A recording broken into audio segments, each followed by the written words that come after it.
నేను చెప్పబోయే కథ పేరు తెలివైన కాకి. అనగనగా ఒక ఊళ్ళో కాకి ఉండేది. దానికి అప్పుడు ఆకలి వేయటం వల్ల అంతా ఎక్కింది.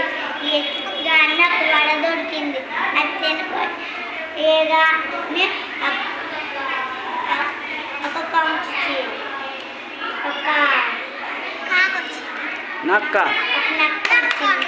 ఆ నక్క ఆ కాకి నోట్లో ఆ వడను చూసి అది ఎలాగైనా తిందామని నక్క కాకక్క నీకు పాటలు బాగా వచ్చు కదా, అందుకని ఒక పాట పాడగా ఆ తెలివైన కాకి నేను నోరు తెరిస్తే వాడికి కింద పడిద్దని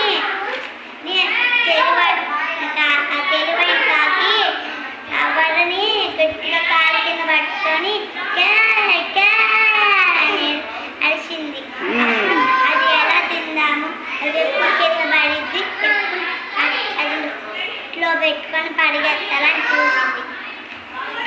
అది తెలివైన కాకి అది బాగా వెళ్ళిపోయినాక మంచిగా హ్యాపీతో తిన్నది. క్లాప్స్ కొట్టండి అమ్మాయికి.